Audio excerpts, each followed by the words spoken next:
Damos gracias a Dios por un día más. Gracias por la vida, por los milagros, por la provisión, por la salud, por la familia, por todas las grandes cosas que Dios nos da día tras día y que la verdad es que muchas veces empezamos a pasar por alto. Nos acostumbramos a los milagros cotidianos y empezamos a ignorarlos. Y empiezo diciéndoles esto porque Judá, uno de los hijos de Israel, ha tomado la decisión de apartarse de su familia. Esto pudo haberse generado por el conflicto que surgió a partir de la venta que ellos habían planeado de José y que después creen que su hermano fue asesinado, que ya estaba muerto. Tal vez él se sentía culpable, tal vez hubieron muchas discusiones familiares, el ver a su padre sufriendo por el engaño, porque de verdad ellos no sabían si José había sido vendido o asesinado, entonces la pena los estaba consumiendo y es muy probable que Judá, a raíz de todos estos conflictos intrafamiliares, hubiera tomado la decisión de apartarse tanto físicamente como espiritualmente. Empieza este capítulo diciendo lo siguiente: aconteció en aquel tiempo que Judá se apartó de sus hermanos y se fue a un varón adulamita que se llamaba Gira,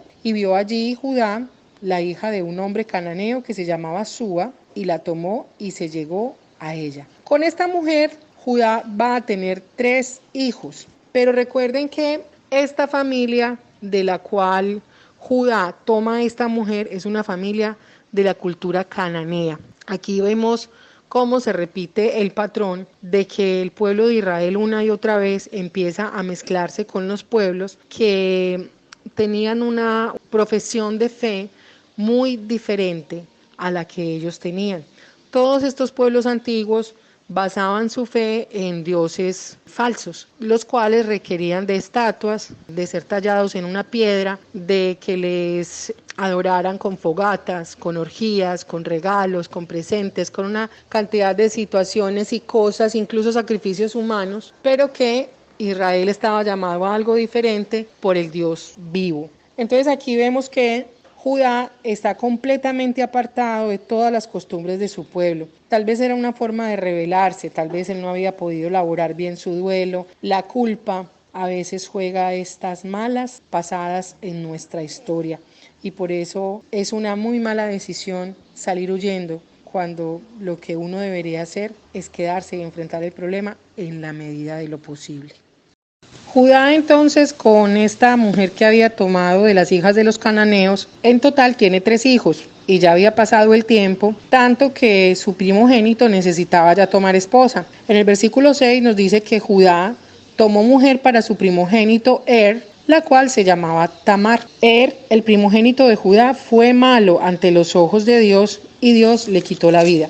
La Biblia no nos dice cuál fue la maldad del primogénito de Judá, pero es muy probable, dicen los estudiosos, los eruditos en el tema, que de pronto el gran pecado que cometió hubiera sido la idolatría. Recuerden que ellos en este momento de la historia están siendo criados por una madre cananea, por un padre israelita que está apartado de su familia y de las creencias de su familia.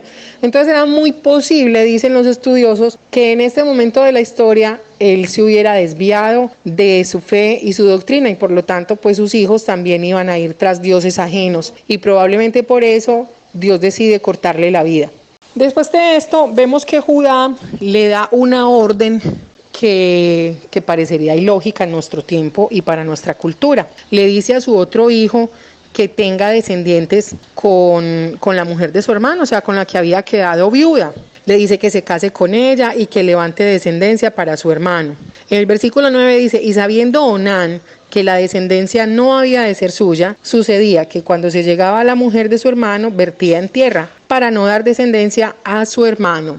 Aquí nos encontramos con lo que en la Biblia se conoce como matrimonio por levirato o voto de levirato. Eso existe descrito muy específicamente en el libro de Deuteronomio, capítulo 25, versículos 5 y 6, donde se da una ordenanza que si en una casa vivían, por ejemplo, 4 hermanos y la esposa de uno de ellos, si convivían juntos, o sea, ellos obviamente pues era solo la mujer de uno, pero compartían la vivienda. Entonces había una ley que decía que si ese esposo moría, el hermano que seguía en edad debía casarse con la mujer viuda y tener descendencia con ella. Esto se hacía para evitar que el nombre de ese hermano que había muerto fuera borrado de los anales de la historia del pueblo de Israel. Pero también se hacía con el fin de que esa mujer viuda que había quedado desprotegida tuviera hijos que pudieran sostenerla económicamente en su época de vejez. Esto ayudaba a que en el pueblo de Israel no hubieran mujeres desprotegidas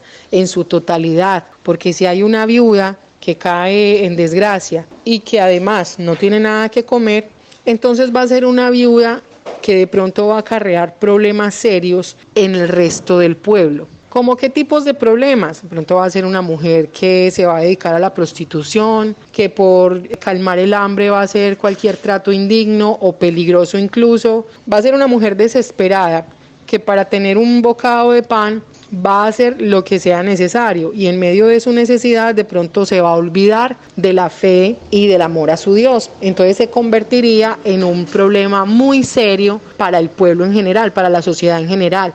Por eso siempre vamos a ver que por lo menos en el pueblo de Israel siempre se busca proteger al que queda desprotegido. En el versículo 9 dice, y sabiendo Onán que la descendencia no había de ser suya, sucedía que cuando se llegaba la mujer de su hermano, vertía en tierra por no dar descendencia a su hermano. Es desagradó ante los ojos de Dios y Dios también decide quitarle la vida a Onán. Usted se preguntará, bueno, ¿y por qué? Aquí hay dos motivos muy interesantes. Uno, digamos, el orgullo, o el egoísmo más bien, el egoísmo de Onán al no querer cumplir con una ley que aunque todavía no estaba establecida dentro de la ley propiamente escrita para el pueblo de Dios, era una ley cultural y por lo tanto debía ser una ley respetada.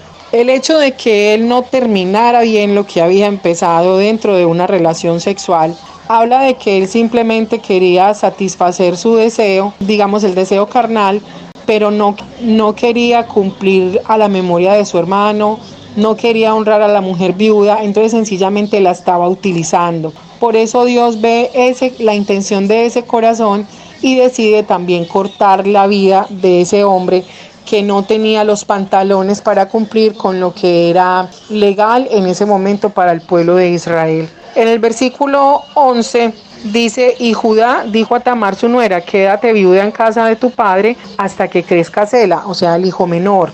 Porque dijo, no sea que muera él también como sus hermanos, y se fue Tamar y estuvo en casa de su padre. Pasaron muchos años y murió la esposa Judá. Y después Judá se consoló y subía a los trasquiladores de sus ovejas a Timnat, él y su amigo Gira el adulamita. Y fue dado aviso a Tamar diciendo, he aquí te ruego, sube a Timnat a trasquilar sus ovejas. Entonces se quitó ella los vestidos de su viudez, se cubrió con un velo y se arrebozó y se puso a la entrada de Enaim junto al camino de Timnat, porque veía que había crecido Sela y ella no era dada a él por mujer. Acá vemos a un padre que aunque sabía las leyes que debía cumplir, tal vez estaba detenido pensando, no, pero a ver, yo cómo le entrego a mi último hijo, al último hijo que me queda, a esta mujer para cumplir una ley y saber que de pronto mi hijo va a estar en peligro de muerte al lado de ella. O sea, Judá en ese momento también es un hombre muy egoísta y muy necio, porque él alude la muerte de sus hijos a que es culpa de la mujer que él mismo había escogido para que fuera esposa del primogénito, pero no piensan que de pronto sus hijos han muerto porque Dios había escogido a Judá para que fuera el padre de los reyes de las genealogías de Israel y él sencillamente se había apartado hasta de los caminos de Dios. Ahí vemos que nuestras decisiones como padres, como líderes de un clan familiar, pueden afectar hasta la muerte a los miembros de nuestra casa. Si te gusta lo que aprendiste, te invito a que te suscribas, a que le des like y que actives la campanita para recibir nuestras notificaciones. Como siempre, ha sido un gusto compartirles en este día de las grandes proezas que nuestro gran Dios hizo, hace y seguirá haciendo. Hasta pronto.